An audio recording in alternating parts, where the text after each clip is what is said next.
ते चोरी करण्यासाठी काही चोर आलेले आमच्या शेजारच्या घरात चोरी करत असताना आमच्या शेजारच्यांनी आम्हाला सूचित केलं की फोनवरून सूचित केलं की आपल्या घरात शेजारी चोरी होत आहे.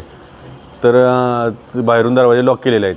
आम्ही पण बघितलं तर आमचं पण दरवाजे लॉक असल्यामुळं आम्ही मग घरातून आमच्या मिसेसचा हात छोटा असल्यामुळे ती बाहेरून दरवाजा उघडू शकते. मग तिनं दरवाजा उघडला. मी माझ्या शेजारच्या सगळ्यांचा दरवाजा उघडत बघितलं तर पुढं गेले तर घरात चोरी चालू होती. मग मी बघितलं त्यामुळं ते पहिल्या चोराला मी म्हटलं काय करतो रे तो जसा आला त्याने डोक्यात माझ्यावर रॉड मारला आणि पळून गेला. टेरीच्या दिशेने पळून गेला. आणि दुसरा आला त्याला मी धरून ठेवलं.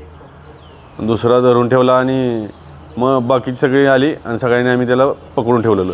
आणि तो वरती जो गेला तो पलीकडून बिल्डिंगच्या 4थ्या फ्लोअरनं आमच्या पलीकडून पाईपला धरून उतरायला लागला. तो उतरताना घसरून पडला खाली एकदमच आणि ते जागेच हे झालं.